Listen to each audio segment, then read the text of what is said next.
Hey hi and hello guys, welcome back to my channel. तो आज मैं explain करने जा रही हूँ हेयर टू लव स्टोरी का एपिसोड 17। बट उससे पहले कि मैं एक्सप्लेनेशन स्टार्ट करूँ, make sure you guys subscribe to my channel, like the video and share with your friends. And now without any further delay let's start the explanation. Part 17 की शुरुआत में अर्थित की mom कहती हैं कि आपने मुझसे छुपाया कि अर्थित को चोट पैंग की वजह से लगी थी। मैं अर्थित का वेट कर रही थी पर वो घर नहीं आया, बल्कि इस लड़की को पहले यहाँ लाया। जिस पर डैड कहते हैं कि अर्थित ने पैंग को यहाँ लाया है, बट पैंग ने उसे ऐसा करने के लिए नहीं कहा था। पैंग अर्थित की मॉम से सॉरी बोलती है और कहती है कि गलती मेरी ही है। जिस पर मॉम कहती है कि अगर तुम्हें पता है कि इन सब में गलती तुम्हारी है तो अपनी गलतियों से सीखो। डैड कहते हैं कि अगर पैंग खतरे में है तो अर्थित ने पैंग की हेल्प करके बिल्कुल सही किया है। अर्थित की मॉम कहती है कि मेरा बेटा 2 बार तुम्हारी वजह से मरते मरते बचा है। क्या पिछले जन्म में मैंने तुम्हारा कुछ बिगाड़ा था? और पैंग के सामने हाथ जोड़कर कहती है कि प्लीज मेरे बेटे का पीछा छोड़ दो। पैंग उन्हें ये सब करने से मना करती है तो मॉम कहती है कि मैं अपने बेटे को तकलीफ में नहीं देख सकती, एंड रोते हुए वहाँ से चली जाती हैं। वहीं दूसरी तरफ अर्थित ऑफिस में काम कर रहा होता है, तभी सैब उसे कॉल करके सब कुछ बता देता है। अर्थित कहता है कि पैंग अभी कहाँ है, इस पर सैब कहता है कि वो फिर से अपने पुराने वाले रूम में रहने चली गई है, बट अभी आपको अपनी मॉम के पास जाना चाहिए। जिसे सुनकर अर्थी सैब को थैंक्स बोलता है एंड भागते हुए अपनी मॉम के पास चला जाता है। मॉम अर्थित को घर में देखकर कहती है कि क्या तुम घर का रास्ता जानते हो? तो अर्थित उन्हें सॉरी बोलता है। मॉम कहती है कि मैं तुम्हें हर एक काम करने दूंगी, बस वो काम पैंग से रिलेटेड नहीं होना चाहिए। जिस पर अर्थित कहता है कि मैं अभी पैंग को अकेला नहीं छोड़ सकता क्योंकि वो अभी खतरे में है। मॉम कहती है कि क्या तुम्हें पैंग की इतनी फिक्र है?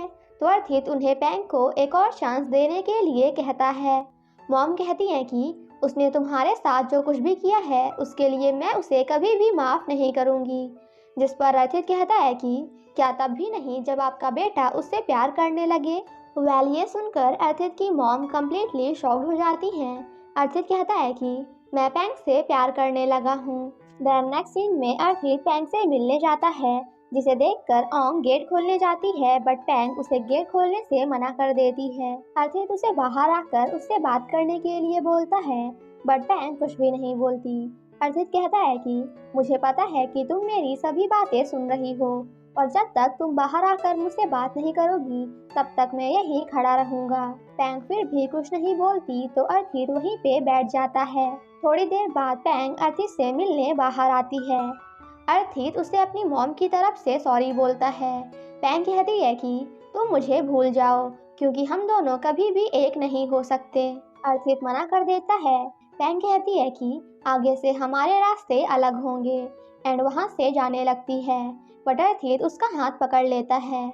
लेकिन पैंग अपना हाथ छुड़ाकर वहाँ से चली जाती है तो अर्थित काफी सैड हो जाता है।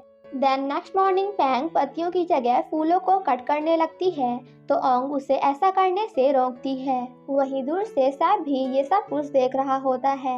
ओंग सैब से पूछती है कि पैंग को क्या हुआ है, तो सैब उसे बता देता है कि अर्थित की मॉम ने उसे थप्पड़ मारा है, जिसे सुनकर ओंग शॉक्ड हो जाती है। तभी सैब को अर्थित का कॉल आता है। सैब कहता है कि पैंग अभी रोज गार्डन में है और मैं पैंग को अपनी नज़रों से दूर नहीं होने दूंगा। जिसके बाद वो फोन कट कर देता है। ओंग सैब से कहती है कि मुझे कपड़े धुलने जाना है, तो क्या तुम थोड़ी देर के लिए मेरी जगह पैंग का ध्यान रख सकते हो? सैब हाँ कर देता है। पैंग सैड होकर चुपचाप बैठी होती है और सैब उसी को देख रहा होता है। तभी थोड़ी देर बाद हम सैब को सोता हुआ देखते हैं। वहीं पैंग काम कर रही होती है। तभी मार्क पैंग से मिलने आता है। वहीं दूसरी तरफ नैंग अर्थित से मिलने आती है, बट अर्थित उसे कम्प्लीटली इग्नोर कर देता है। नैंग कहती है कि क्या तुम मुझसे गुस्सा हो? जिस पर अर्थित कहता है कि मैं तुमसे गुस्सा नहीं, बल्कि अभी मैं काफी बिजी हूँ। नैंग कहती है कि अगर मेरी जगह पैंग होती तो क्या फिर भी तुम ऐसा ही करते? अर्थित मना कर देता है, जिसे सुनकर नांग शॉक्ड हो जाती है। अर्थित नांग को बता देता है कि मैं पैंग से प्यार करता हूँ। नांग कहती है कि क्या तुम पागल हो गए हो? और हाँ, मेरे सामने पैंग का नाम मत लेना। अतीत उससे कहता है कि तुम मेरा वेट करना बंद करो, क्योंकि ऐसा करने से सिर्फ तुम्हारा टाइम वेस्ट होगा। नांग कहती है कि मैं तुमसे प्यार करती हूँ और ऐसा बोलकर तुम मेरा दिल तोड़ रहे हो। जिस पर अर्थित कहता है कि बट मैं तुमसे नहीं बल्कि पैंग से प्यार करता हूँ। ये सब सुनकर नांग रोने लगती है, तो अर्थित जाकर उसके लिए गेट खोलता है एंड उसे घर जाने के लिए बोलता है। जाने से पहले नांग उसे हक करने की कोशिश करती है, बट अर्थित उसे रोक देता है और फिर से कहता है कि मैं बस पैंग से प्यार करता हूँ। नांग कहती है कि ठीक है, आज से हम दोनों के बीच में सब कुछ खत्म, एंड रोते हुए वहाँ से जाने लगती है। यहाँ पे नांग को ऐसा लगता है कि अर्थित उसका हाथ पकड़ लेगा, बट अर्थित ऐसा बिल्कुल भी नहीं करता।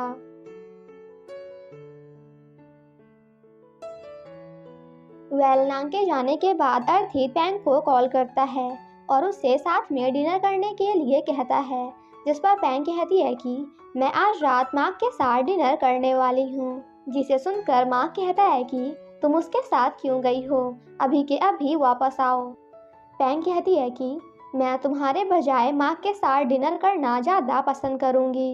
अर्थित कहता है कि क्या तुम माँ को एक्सेप्ट करना चाहती हो? तो पैंग कहती है कि मैं माँ को अपना बॉयफ्रेंड बनाने के बारे में सोच रही हूँ। जिसे सुनकर पैंग और मार्क दोनों शॉक्ड हो जाते हैं। थानोन अर्थित को कॉल करके बताता है कि मार्क और पैंग मेरे रिजॉर्ट में आए हुए हैं। जिसे सुनकर अर्थित गुस्सा करता है। वही मार्क पैंग से कहता है कि क्या तुमने थोड़ी देर पहले जो कार में कहा था वो सच है? पैंग कहती है कि अभी मैंने इस बारे में कुछ भी नहीं सोचा है, और वो सब तो मैंने अर्थित से इसलिए कहा था ताकि वो मुझे फॉलो ना करे। माँ कहता है कि कोई बात नहीं, मैं तुम्हारा वेट कर सकता हूँ क्योंकि मैं तुम्हें काफ़ी ज़्यादा पसंद करता हूँ। जिसके बाद वो पैंग का हाथ पकड़ने की कोशिश करता है और पैंग उसे अपना हाथ छुड़ाने की। तभी अर्थित वहाँ आकर उसे मारता है और कहता है कि तुम्हें पैंग के साथ ऐसा करने का कोई हक नहीं है। जिस पर माँ कहता है कि तो फिर क्या तुम्हारे पास हक है? ये सुनकर अर्थित उसे दोबारा मारने वाला होता है, बट पैंग उसे रोक देती है और कहती है कि अगर तुमने ऐसा किया तो फिर मैं तुमसे कभी भी बात नहीं करूंगी। अर्थित कहता है कि माँ ने अभी अभी तुम्हारे साथ बदतमीजी करने की कोशिश की।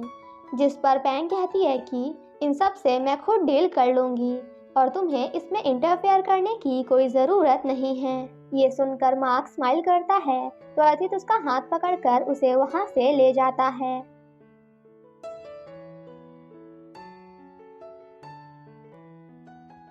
जिसके बाद अर्थित फिर से उसे अपने फार्म हाउस में लेकर आता है, तो पैंग कहती है कि तुम मुझे यहाँ क्यों लेकर आए हो? अर्थित कहता है मुझे पता होना चाहिए कि तुम कहाँ और क्यों जा रही हो, और तुम्हें मेरी हर एक बात माननी होगी। ये सब सुनकर पैंग वहाँ से जाने लगती है, तो अर्थित उसे रोक लेता है और कहता है कि क्या तुम मेरे लिए कुछ फील नहीं करती? जिस पर पैंग कहती है कि मेरे यहाँ रहने से तुम्हारी मॉम गुस्सा हो जाएंगी। अर्थित पैंग से कहता है कि तुम ये प्रूव करके दिखाओ कि तुम मुझसे प्यार नहीं करती, एंड जबरदस्ती पैंग को टच करने लगता है, जिस वजह से पैंग रोने लगती है। तो अर्थित रुक जाता है एंड उसे सॉरी बोलता है। पैंग कहती है कि मैं तुमसे नफरत करती हूँ क्योंकि तुम काफ़ी सेल्फिश हो और तुम्हें दूसरों की फीलिंग्स की कोई भी परवाह नहीं है। अर्थित कहता है कि तुम मुझसे नफरत कर सकती हो, बट जब तक ये कंफर्म नहीं हो जाता कि तुम बिल्कुल सेफ हो तब तक तुम यहीं रहोगी। एंड देन वहाँ से चला जाता है। अर्थित के जाने के बाद पैंग रोने लगती है। वहीं दूसरी तरफ माँ खुद से कह रहा होता है कि मैंने पैंग के लिए खुद को शूट भी कर लिया, बट वो अभी भी मुझ पे भरोसा नहीं करती। जिसके बाद वो उन्हीं गुंडों को कॉल करके कहता है कि मेरे पास तुम्हारे लिए एक ऑफर है। पैंग सैड होकर बैठी होती है, टॉम उसे कुछ काम करने के लिए कहती है, बट पैंग कुछ भी करने से मना कर देती है और कहती है कि अभी मैं कुछ भी नहीं करना चाहती और मुझे ये भी नहीं पता कि मैं आगे क्या करूँगी। जिस पर ऑंग कहती है कि तुम्हें कुछ ना कुछ तो करना ही होगा। तभी वहाँ अर्थित के डैड आ जाते हैं, तो ऑंग वहाँ से चली जाती है। जिसके बाद डैड आकर पैंग के बगल में बैठ जाते हैं और उसे कहते हैं कि अर्थित की मॉम भी एक ना एक दिन मान ही जाएंगी, और हाँ, अर्थित तुम्हारे लिए काफ़ी परेशान है और उसी ने मुझे तुम्हारा ध्यान रखने के लिए कहा है। जिस पर पैंग कहती है कि मैं नहीं चाहती कि कोई मेरे लिए परेशान हो। पैंग अंकल को बताती है कि अपनी पुरानी बातों को याद करके कल मैं पूरी रात सो नहीं पाई। डैड कहते हैं कि क्या तुम्हें फिर से वही सपना आया? तो पैंग हाँ कर देती है। जिस पर डैड कहते हैं कि कोई बात नहीं, तुम एक ना एक दिन इसे भी पीछे छोड़ दोगी। पैंग कहती है कि आई थिंक अब मेरे पास्ट का सामना करने का समय आ गया है। डैड कहते हैं कि आखिर तुम करना क्या चाहती हो? जिस पर पैंग कहती है कि मैं अपनी मॉम के मर्डर के ऊपर केस करना चाहती हूँ, जिसमें आपको भी मेरी हेल्प करनी होगी क्योंकि मैं अपनी मॉम के खूनी को पकड़ना चाहती हूँ। अर्थित के डैड पैंग को ये सब करने से मना करते हैं और उसे काफी समझाने की कोशिश करते हैं, बट पैंग नहीं मानती और कहती है कि अगर आप मेरी हेल्प नहीं करेंगे तो कोई बात नहीं, मैं ये सब अकेले ही कर लूंगी। जिसके बाद वो अर्थित के पास जाकर उसे सब कुछ बता देते हैं, जिसे सुनकर अर्थित कम्प्लीटली शॉक्ड हो जाता है और कहता है कि बट आपने तो मुझसे कहा था कि अर्थित के मॉम एंड डैड का कार एक्सीडेंट हुआ था। जिस पर डैड कहते हैं कि मैंने ये बात सभी से इसलिए छुपाई थी क्योंकि पैंग ने मुझसे ऐसा करने के लिए कहा था। डैड कहते हैं कि तुम्हें कुछ भी करके पैंग को केस फाइल करने से रोकना होगा। अर्थित कहता है मगर क्यों? जिस पर डैड कहते हैं कि क्योंकि सारे एविडेंस पैंग के डैड के खिलाफ हैं। आई मीन इनडायरेक्टली पैंग के डैड ही उसकी मॉम के खूनी हैं। जिसे सुनकर अर्थित कम्प्लीटली शॉक्ड हो जाता है। जिसके बाद हमें फ्लैशबैक में दिखाया जाता है कि एक होटल में अर्थित की मॉम की डेड बॉडी मिली थी। ये सब सुनकर अर्थित अपने डैड से पूछता है कि क्या सच में अंकल ने अपनी वाइफ को मारा था? डैड कहते हैं कि इस बात पे भरोसा करना काफी मुश्किल है, बट सारे एविडेंस यही कह रहे हैं। डैड अर्थित से कहते हैं कि इसीलिए आज तक मैंने पैंग को इस बारे में कुछ भी नहीं बताया क्योंकि ये जानकर वो काफी ज्यादा हर्ट होगी। बचपन से लेकर आज तक पैंग ने काफी कुछ झेला है, इसीलिए मैं उसकी काफी ज्यादा केयर करता हूँ। ये सब सुनकर अर्थित काफी ज्यादा शॉक्ड हो जाता है और उसे पैंग के लिए काफी ज्यादा बुरा लगता है। डैड कहते हैं कि पैंग काफी स्ट्रॉन्ग है और मैं नहीं चाहता कि उसके साथ फिर से कुछ बुरा हो। और सोचो कि अगर उसे पता चलेगा कि उसके डैड ने ही उसकी मॉम को मारा था तो उस पर क्या बीतेगी। जिसे सुनकर अर्थित भी काफी इमोशनल हो जाता है। और इसी के साथ हमारा ये एपिसोड यहीं पे ख़त्म हो जाता है। Thank you so much guys for watching my explanation. Stay safe and healthy. Bye bye.